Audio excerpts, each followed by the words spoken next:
of a teen girl who has been sentenced for the stabbing murder of her ex-boyfriend. The family of the victim calls her a demon seed.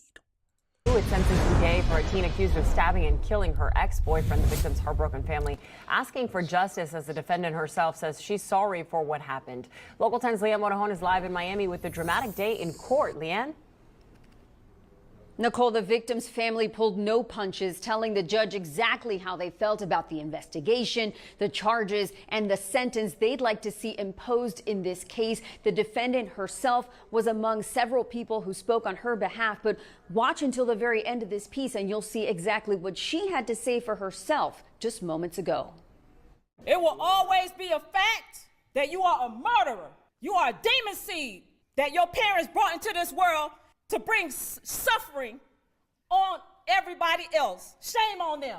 Anger and grief laid bare in a Miami courtroom Tuesday as loved ones of 17-year-old Yakeem Lawler begged the judge to sentence his killer, Jahara Malik, to the max. I'm gonna stand up and honor my son and defend my son. I just wanted to be heard, man. I don't like the way this case was handled. We just want what my son deserves. His life matters. I do not want to leave here today, Your Honor, feeling like I lost my son all over again. Malik, now 18 years old, was Lawler's ex-girlfriend. The incident happened back in December of 2024. She pleaded guilty in March to charges of manslaughter and carrying a concealed weapon. Her sentence is left solely up to the judge to decide. The state played surveillance videos in court showing Lawler's final moments after Malik stabbed him in the chest with a pocket knife. The sights and sounds so distressing, some left the courtroom. He went into the third rib on the left side, approximately 1 inch in depth, and hit the heart. The maximum sentence for Malik would be 30 years in state prison. The state told the judge they're recommending 20 years with 10 years probation. The defense says Malik is remorseful and wants her sentenced as a youthful offender to a boot camp program. I was wrong for what I did, and every day I sit and think about the damage I caused. The family wants me in prison, but I'm in my own prison for the rest of my life. I wish I could go back and change what happened, but I can't, and that's the worst part. Now, we talked about this case before, and remember, if you can go back and watch it, but she chalked this all up to horseplay going wrong. That's what she chalked it up to. And the defense wants her to get boot camp. Not no time. That's not time now. A boot camp, rehabilitation. Remember, juveniles, they more focused on rehabilitation than the actual punishment. But let's keep going into this. Y'all didn't deserve this pain, and I wish I hadn't been the one to give it to y'all. Malik saying there she extended an apology to the victim's friends and family. Right now, the judge is hearing final arguments from the state. Then she will hear one last argument from the defense and then make her ruling. As soon as we learn what it is, we'll bring it to you. And that's what we're going to go over to next. Let's see what the ruling actually was. And off the top at 7, we start with some breaking news. A teenage girl who stabbed her boyfriend to death has been sentenced to 17 years in prison. The stabbing happened back in 2024 when both she and the victim were just 17. I'm Jim Barry. CBS News Miami's Yvonne Taylor is your reporter in Miami. He is live in the courtroom where that sentence was handed down just minutes ago. Yvonne. Jim, no question about the fact that it was a very emotional day. And let's keep in mind that the prosecutors, the state was asking for 20 years in prison for the defendant and 10-year probation. She actually got less. Let's take a listen to the moment when the judge actually read that sentencing. The court will sentence you to 17 years in Florida State Prison, followed by 5 years of reporting probation. Special condition of that probation, you will have to go a mental health evaluation and abide by adjudication 5 years. Please. 5 years. So now, 17 years in prison and 5 years of probation. Is that fair?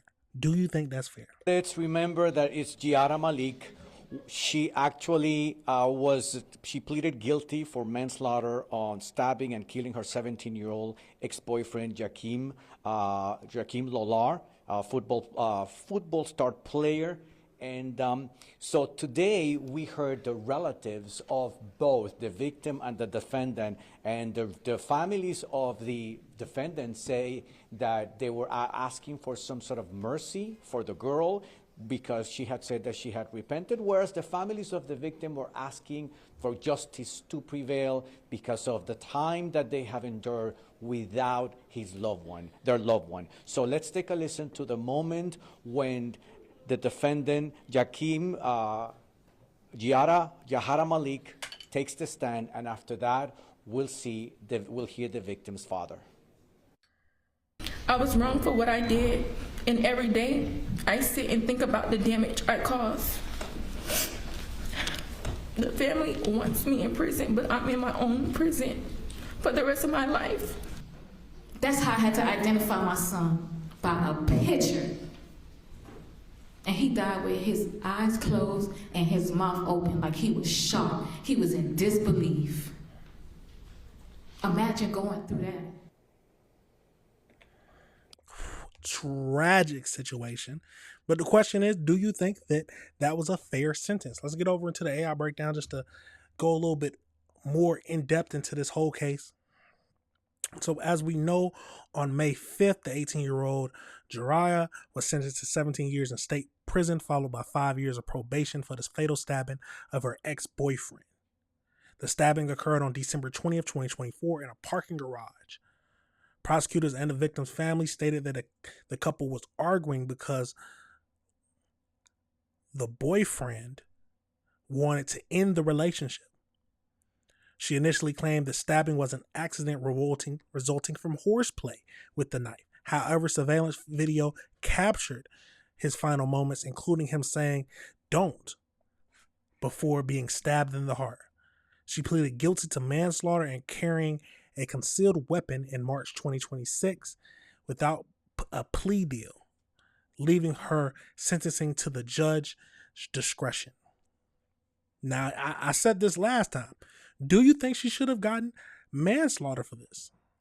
Manslaughter is very weird, at least to me, because horse playing with a knife, if you attempt to stab someone, you're trying to kill them. So that sounds like murder to me. But I'm not a lawyer. I'm not the judge. I can't make the laws, but it just sounds weird to me. So as we know, she was sentenced to 17 years and 5 years of probation, and she has to do a mental health evaluation after that. So she had reportedly broken. So here's some past violence. She ended up breaking his phone on at least 3 separate occasions. Evidence was introduced that she had previously threatened another ex-boyfriend, stating, "I want the blood." And then she had once before chased the boyfriend with a knife during what she also called horseplay. So she just likes to play around with knives and threaten to stab people. And then the people she likes to threaten her boyfriends. Yet we give her manslaughter. Okay. So Miami police testified that the knife pierced through his hoodie, shirt, muscles, fat, clipping a rib before entering the heart. The judge explicitly rejected the accident claim, stating the amount of force required was not an accident and that the act was not done in an unsophisticated manner.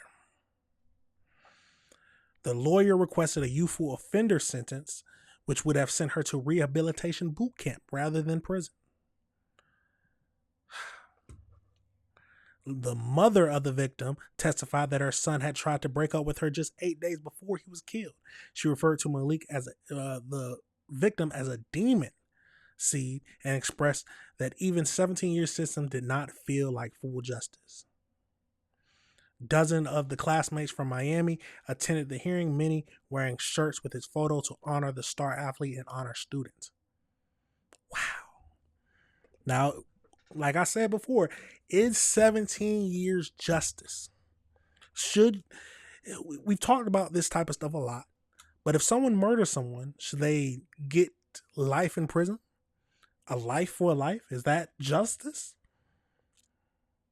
Or is 17 years enough to clear say, oh yeah, she has faced justice and she got the punishment she rightfully deserves? Let me know your thoughts on that situation, y'all. Let me know if you disagree with anything I said.